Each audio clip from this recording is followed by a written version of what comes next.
Hello. Hello.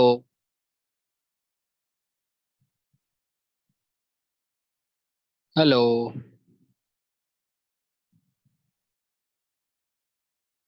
Okay, चलिए start करते हैं क्लास।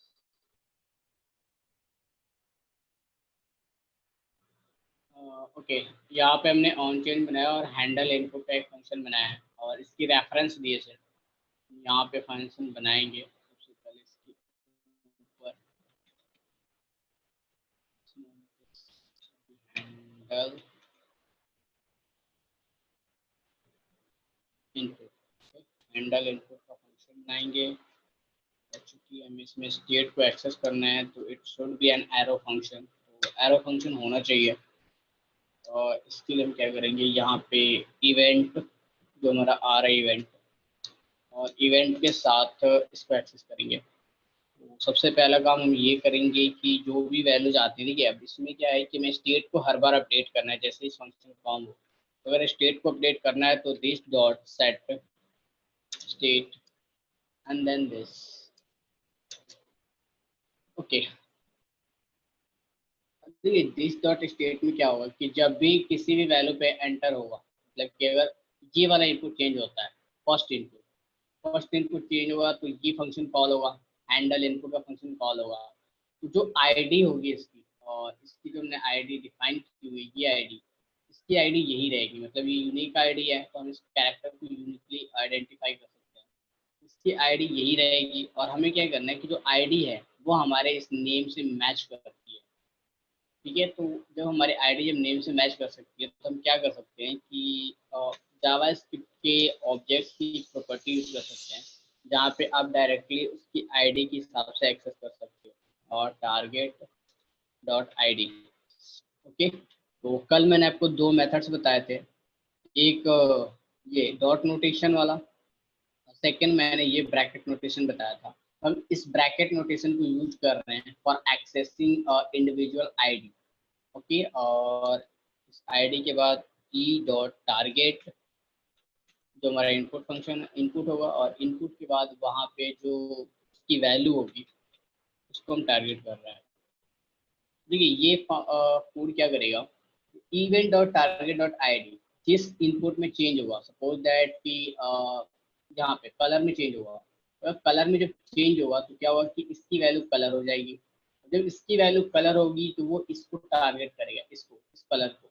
और इसकी जगह पे क्या है, ई डॉट टारगेट डॉट वैल्यू, इसकी जगह पे इस कलर के अंदर जो भी वैल्यू भर रही होगी वो वैल्यू यहाँ पे अपडेट हो जाएगी।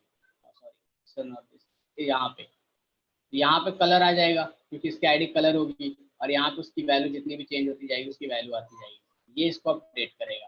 उसी तरह कोई और फंक्शन चलेगा, मतलब कोई और इनपुट में हम भरना चाहते हैं तो इस इनपुट में अगर हम भरेंगे तो ऊपर जाएगा और सबसे पहले इस फंक्शन में आएगा यहाँ पे, तो यहाँ पे उसकी वैल्यू प्राइस हो जाएगी।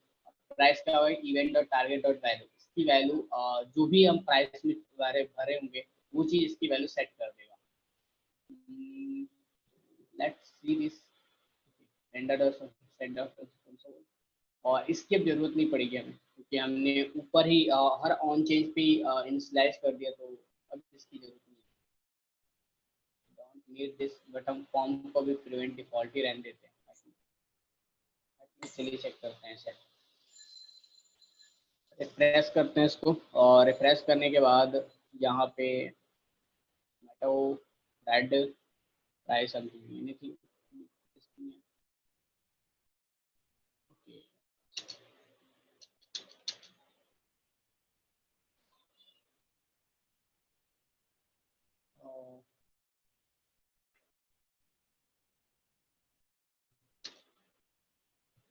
ये ये इसकी वैल्यू चेंज तो जरूर करेगा लेकिन यहाँ पे शो नहीं करेगा, और नहीं यहाँ पे इसकी वैल्यू करंटली शो करेगा। शो कराना है तो यहाँ पे हम शो करा सकते हैं, तो that's log dot this dot state.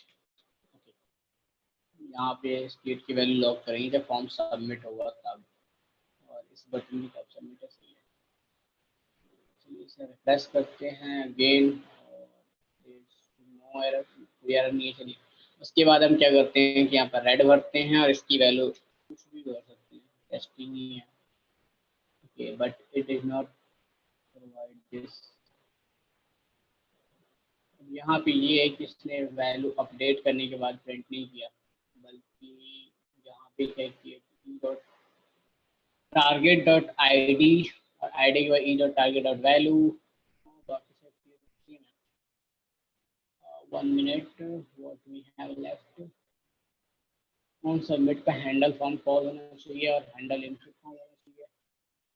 ये चीज़ इसलिए प्रिंट नहीं हुई क्योंकि ये तो इसी के साथ रिलेटेड, कोई अपडेट को कोई वैल्यू नहीं चेंज होगी, यहाँ पे चेंज होगा। बट रेंडर फंक्शन अगर रेंडर होगा तो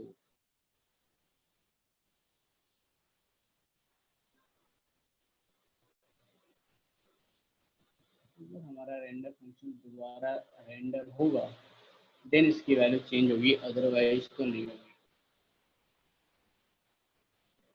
क्योंकि हमारा रेंडर फंक्शन दोबारा चल नहीं रहा है तो इसकी वैल्यू तो डेफिनेटली नहीं चेंज होगी। On change even this dot this handle input, why not this change on change, किसकी वैल्यू को अपडेट हो सकती है, की वैल्यू को अपडेट हो सकती है, की वैल्यू को अपडेट हो सकती है। तो अगर मैं दिस डॉट स्टेट एक्सेस करना चाहता हूँ, this dot set state, target की वैल्यू आईडी रखी हमने और आईडी की वैल्यू वैल्यू रख दी, वैल्यू को एक्सेस करेगा, टारगेट को भी एक्सेस करेगा और इनपुट। अगर मैं इसके बाद देखूँ log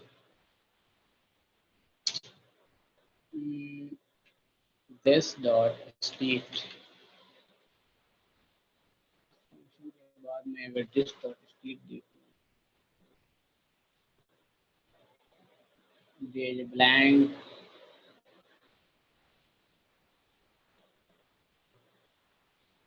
nothing changes because of the render method. Okay, it's already printing. Okay, here it's already printing this. What we can do here now,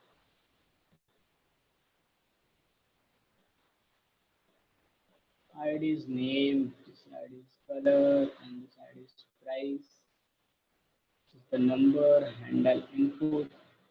Oh, this is the problem. there is a problem like typo mistake. यहाँ पे handle input है, ये आप देखोगे तो यहाँ पे सिर्फ हैंडल इनपुट हो गया, should be handle input. Okay, then I think it's right, and control X, control V, चलिए इस बार फिर से टेस्ट करते हैं, tomato red. Okay, this is मतलब कि स्टेट की वैल्यू आपको प्रिंट करके दे रहा है, जैसे हमने अपडेट कर दिया। उसके बाद हम क्या चाहते हैं कि ये वैल्यू रिफ्रेश हो जाए, कि वैल्यू ब्लैंक होनी चाहिए। वापस हम क्या करेंगे, स्टेट को चेंज कर देंगे, जैसे ही फॉर्म सबमिट हो जाए वापस उसको चेंज कर देंगे। चेंज करने के बाद हम इसे क्या करेंगे, this dot set state. Okay, set state में हम एक फिर से ऑब्जेक्ट पास करेंगे और ऑब्जेक्ट होगा नेम। नेम ब्लैंक जाना चाहिए क्योंकि हम इसको फिर से ब्लैंक करना चाहते हैं। उसके बाद कलर जो होना चाहिए वो भी ब्लैंक होना चाहिए, एंड प्राइस की value again set to be, price की वैल्यू PRICE, प्राइस की वैल्यू हो जानी चाहिए नल। ओके, ये तीन वैल्यूज हैं, बाय डिफॉल्ट प्राइस की वैल्यू नल ही रखते हैं। चलिए, ये अभी ये वैल्यू तो सेट हो गई, पर इसकी वैल्यू को रिफ्लेक्ट करने के लिए यहाँ पे तो इसकी वैल्यू भी चेंज करनी पड़ेगी इनपुट्स की। हम क्या करेंगे, यहाँ पे back this back back okay, and then value equal to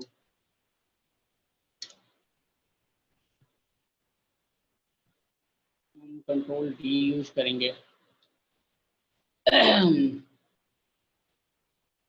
control D में value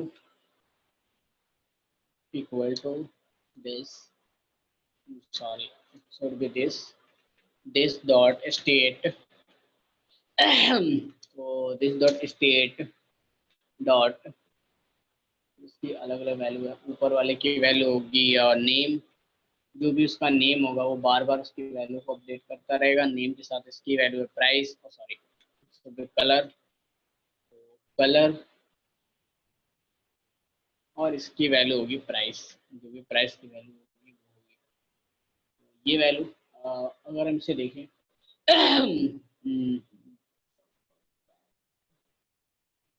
okay, value prop on the input should be null, should not be null.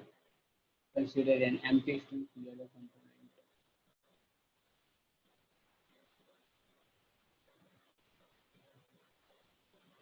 Warning, value prop and input should not be null. It might be null. Okay. Component is changing an uncontrolled input of type number to be controlled.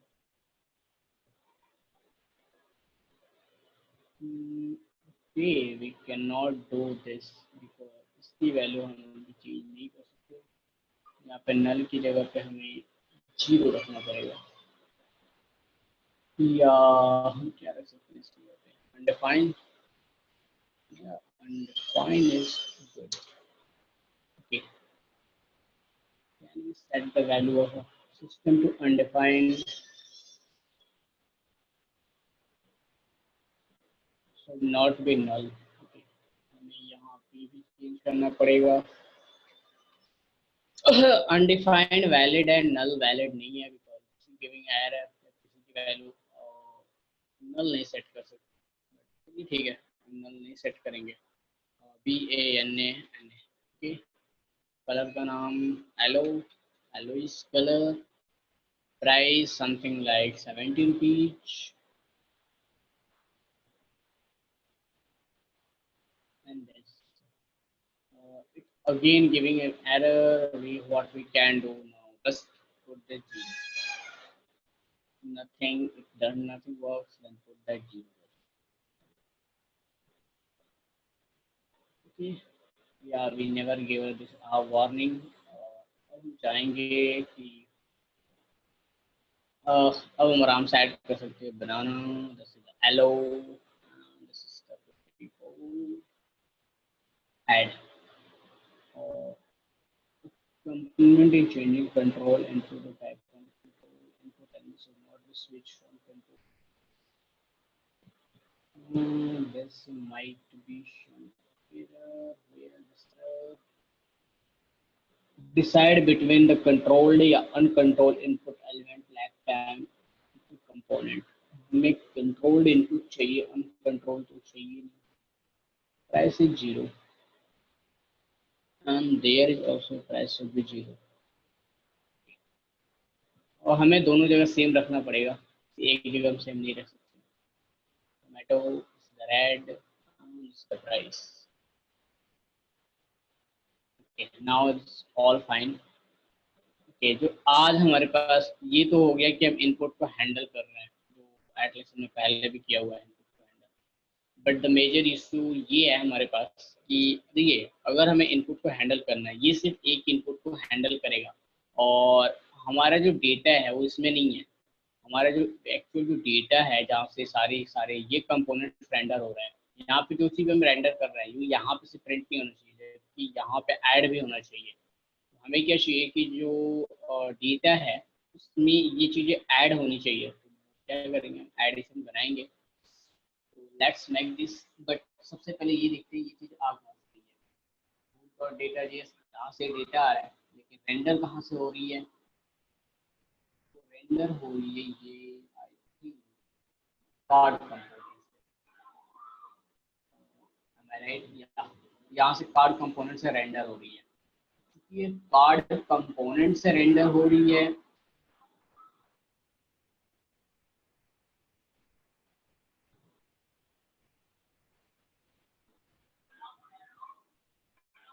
क्योंकि card component से render हो रही है, तो ये आपका main controller बनेगा। और इसका चाइल्ड कंपोनेंट है, ये चाइल्ड होगा, ये चाइल्ड कंपोनेंट है जहाँ पे ये रेंडर हो रही है। इस चाइल्ड कंट्रोल कंपोनेंट को कंट्रोल करने का काम करेगा ये। इसको कंट्रोल करना है तो सबसे पहले क्या चाहिए कि यहाँ से डेटा आ रहा है। अब हम क्या करेंगे कि यहाँ से डेटा नहीं लेंगे, यहाँ से जो डेटा होगा वो हम डायरेक्टली यहाँ पे ऐड कर लेंगे, क्योंकि हार्ड कोडेड वैल्यू है। हम चाहते हैं कि उसकी वैल्यू जो इनपुट से आए, इस फॉर्म कंपोनेंट के जो इनपुट से आए वो भी ऐड हो इस डेटा में। सबसे पहले क्या करेंगे, add fruit. Add fruit component है, यहाँ पे हम क्या करेंगे, यहाँ पे हम चेंज करेंगे इनपुट मैसेज। इसके बाद जो फ्रूट्स हैं, basically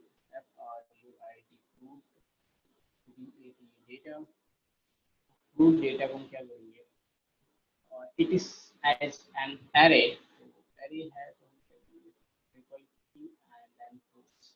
ओके, देखिए ये क्या करेगा बेसिकली कि अगर आप इसको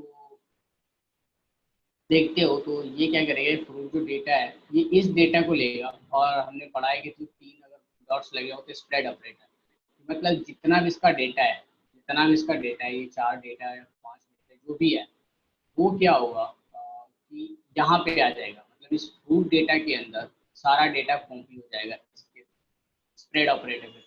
हमारा जो इसका डेटा था फाइनली यहाँ पे आ चुका है, तो हमारे कार्ड कंपोनेंट के फ्रूट डेटा में आ गया है। अब हम इस फ्रूट डेटा को रेंडर करेंगे वन बाई वन। तो ये फ्रूट्स की जगह पे हम क्या करेंगे, दिस डॉट स्टेट डॉट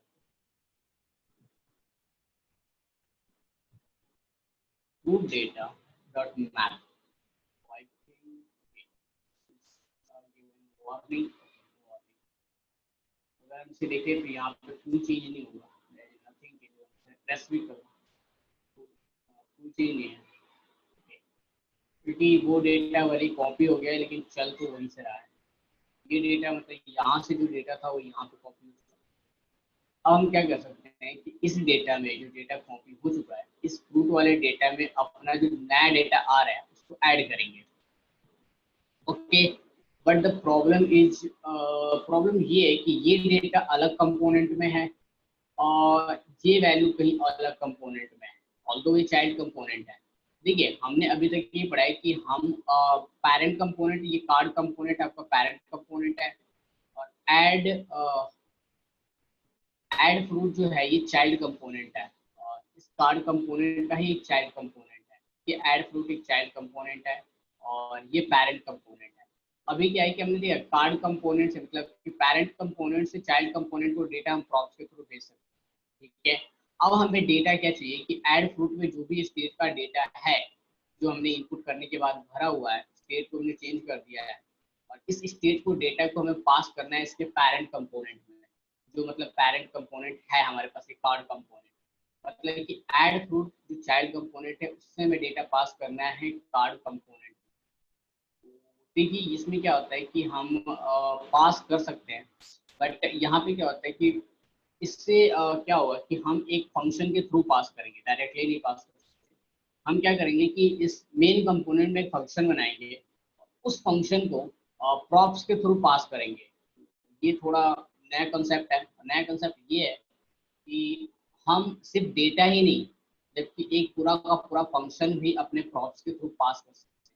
तो इसे कहा जाता है फंक्शन एज ए प्रॉप, की जो प्रॉपर्टीज में जो सिर्फ पहले तो हम सिर्फ डेटा ही पास कर रहे थे, इवन कि हम पूरा का पूरा फंक्शन भी पास कर सकते हैं।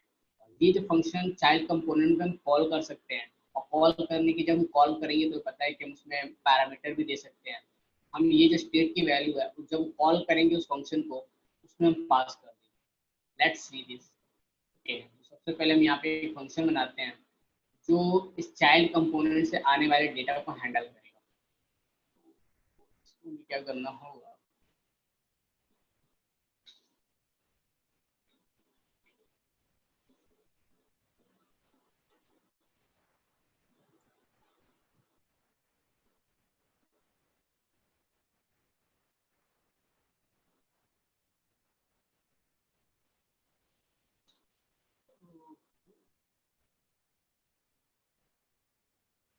फंक्शन का नाम रखते हैं add data, add fruit data. Okay, add fruit data इस फंक्शन का नाम है। एक्सेस करना है तो इसको भी हम एरो फंक्शन, मोस्ट ऑफ सारे फंक्शन को हम एरो फंक्शन ही बनाएंगे। एरो फंक्शन, ये हमारा फंक्शन बन गया। अब इस फंक्शन में चूंकि हम वहां से पास करेंगे, लेकिन सबसे पहले इस पूरे पूरे फंक्शन को पास करते हैं, ठीक है, प्रॉप्स के रूप में। तो देखिए यहाँ पे हम कैसे पास हो सकते हैं, इतनी लंबी हम प्रॉप्स पास कर रहे हैं, ऐसे लिख सकते हैं। यहाँ पे हम क्या करेंगे, ऐड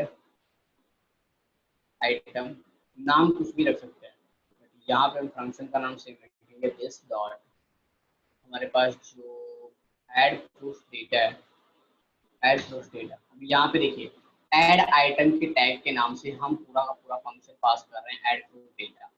और यहाँ पे हम कॉल नहीं कर रहे हैं, बेसिकली हम यहाँ पे उसकी रेफरेंस दे रहे हैं इस वाले फंक्शन की, इस वाले फंक्शन की, और ये फंक्शन इसके थ्रू, प्रॉप्स के थ्रू ही पास हो जाएगा। ये पूरा फंक्शन इसके पास आ जाएगा यहाँ पे। अगर हम इस कंपोनेंट में देखिए तो इस कंपोनेंट में जब ये चीज आएगी, नेम, ये पूरा का पूरा फंक्शन यहाँ पे आ गया। अब हमें क्या करना है कि जैसे ये फंक्शन आता है, जैसे ही फॉर्म सबमिट होता है, सिर्फ ये चीज सेट न करें, उस फंक्शन में पूरे पूरे डेटा पास कर दे। तो हमारे पास जो फंक्शन आया हुआ है, फंक्शन प्रॉप्स के रूप में आया है, तो हम क्या करेंगे, पहले प्रॉप्स को कॉल करेंगे इस डॉट प्रॉप्स,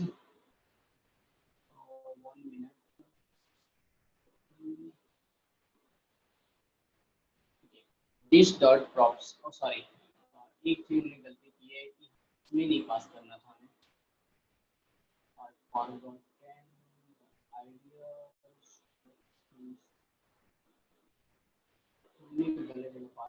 प्रॉप्स में ना डाटा पास नहीं करना, हमें जो डाटा पास करना है तो ऐड फ्रूट्स में करना है। ओके, इस वाले फंक्शन में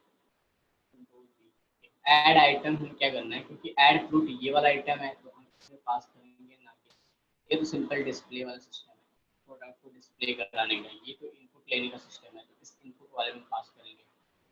जब हम इनपुट वाले पास करेंगे तो this dot props that, same चीज से हम एक्सेस कर सकते हैं जो नेम हमने यहाँ पे रखा हुआ है, ऐड आइटम।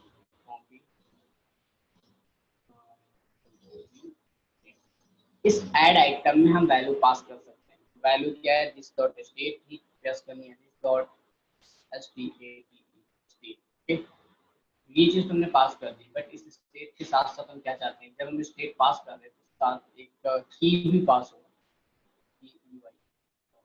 ये जो की होनी चाहिए, ये कुछ रैंडम होनी चाहिए।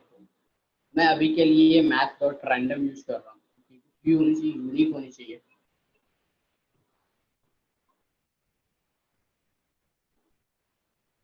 रैंडम एक रैंडम नंबर जनरेट करेगा, और मोस्ट प्रोबेबली कि हमारे जो जितने डाटा सेट होंगे सबके लिए अलग अलग की होगा, क्योंकि रैंडम है तो जनरली मैच करना पॉसिबल नहीं है, लेकिन कई बार मैच कर जाता है, मोस्ट ऑफ चांसेस है कि मैच नहीं करेगा। तो बाद हमें इसको सेट भी करना पड़ेगा,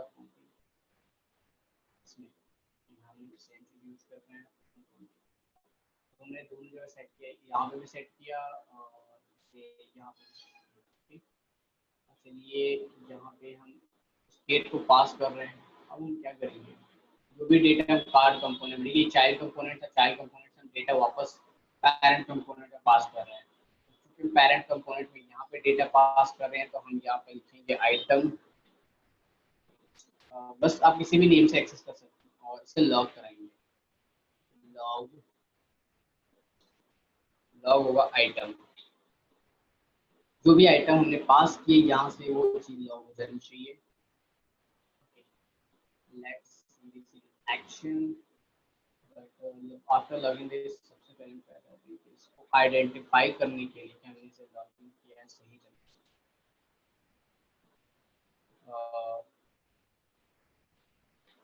within the parent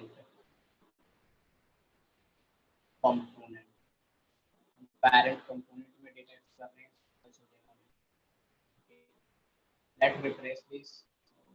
रिफ्रेश करने के बाद हम ऐड करेंगे like let's see tomato red and we change this add. और अगर हम ऐड करते हैं तो देखिए ये जो चीज़ शो कर रहा है टॉप क्लास पे with in the parent component, ये आपका पैरेंट कंपोनेंट में डेटा जो पास हुआ है वो चीज़ है।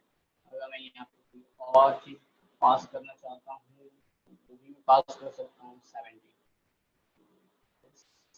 With in the parent component हमने नया डेटा पास कर दिया। तो ये देखिए कितनी ज़्यादा बेटर चीज़ है कि हम अपने पैरेंट कंपोनेंट से प्रॉप्स की मदद से यहाँ से डेटा पास करते हैं अपने चाइल्ड कंपोनेंट।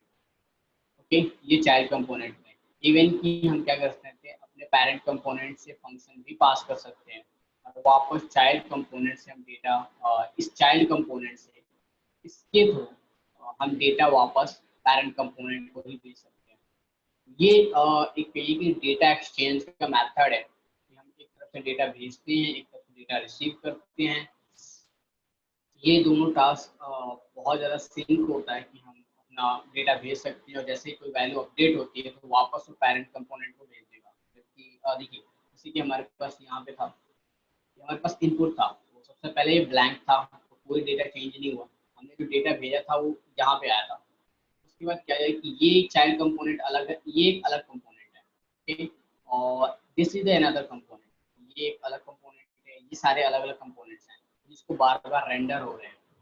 इसमें क्या है कि ये जो कंपोनेंट है अपना, इसमें क्या है कि जब भी इसकी वैल्यू चेंज होगी ये अपनी पूरी वैल्यू पे जब भी हम सबमिट करेंगे ये अपना सारा का सारा डेटा वापस फॉर्म कंपोनेंट को भेज देगा। मतलब कि जो मेन कंपोनेंट है फॉर्म कंपोनेंट में अपडेट होगा और फॉर्म कंपोनेंट में अपडेट होने के साथ साथ ये वापस इस अपने पैरेंट कंपोनेंट को भेज देगा। इसमें हमने जो वैल्यू एंटर की ये हमारा पूरा पूरा फॉर्म था, हमने वैल्यू दी, वैल्यू एंटर हुई, वैल्यू एंटर होने के बाद यहाँ का स्टेट चेंज हुआ, स्टेट की वैल्यू अपडेट हुई, अपडेट होने के बाद हमने क्या किया एक पैरेंट कंपोनेंट के फंक्शन का यूज करते हुए वापस यही डेटा जो अपडेट हुआ, जो स्टेट अपडेट होकर डेटा बना है उसको वापस हमने पैरेंट कंपोनेंट को भेज दिया।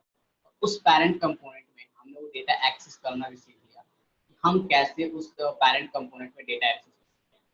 ओके, तो नेक्स्ट क्लास में पढ़ते हैं कि इसको हमने एक्सेस तो कर लिया लेकिन हमें सिर्फ एक्सेस ही नहीं करना, हमें इसको बेसिकली हाँ आपको ना एक बार और करना पड़ेगा एटलीस्ट। बस मैं इसको ना अपडेट कर देता हूँ, जिससे पैरेंट कंपोनेंट का स्टेट है उसे अपडेट कर दूंगा और अपडेट करने के बाद हमारी क्लास ओवर।